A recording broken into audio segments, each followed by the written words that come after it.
মালদহে সালিশি সভায় রক্তারক্তি, তৃণমূলের দুই গোষ্ঠীর মধ্যে সংঘর্ষ। সালিশি সভাতেই কুপিয়ে খুন করা হলো এক তৃণমূল কর্মীকে। ঘটনায় আহত আরো 6 জন তৃণমূল কর্মী।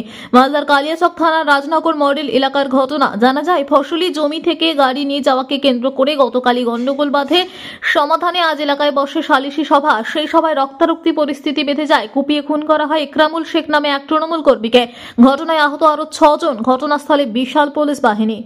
জমি নিয়ে মানে ট্র্যাক্টর নিয়ে চুয়ারে ফসলি জমির উপর দিয়ে যাওয়া জমি নিয়ে গন্ডগোল। তারপরে সিস্টেমটা কি হয়েছিল, মানে পাশের জমিতে যেতে না দিতে গিয়ে বাধা। এবার ওটা জিজ্ঞাসা করতে গিয়ে সালিসি সভা বসেছিল। কালকে একটা কাকাতো ভাইকে মেরেছিল ওরা চুয়ারে 4-5 জন মিলে।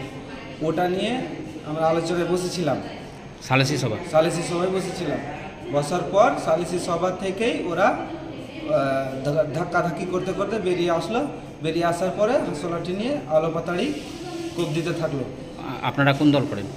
আমরা তৃণমূল দল করি। আর যারা মেরেছে ওরাও তৃণমূল দলের, ওরা মানে ভণ্ড দল করে। ওরা কি কি ছিল ওদের হাতে?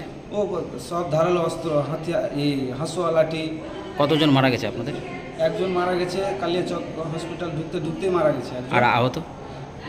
আর একজন একটু সিরিয়াস আছে, একটা ভাই। আর 4-5 জন আহত আছে। কি চাইছেন আপনারা? আমরা ন্যায্য বিচার চাচ্ছি। কি সালিসি সভাতেই হয়েছে? সালিসি সভা, একদম সালিসি সভাতেই। সবার বাইরে হাসপাতাল নিয়ে ওরা বসেছিল প্ল্যান মাফিক। আমরা বুঝতে পারিনি অতটা। আপনার নাম? আমার নাম সানিউল শেখ।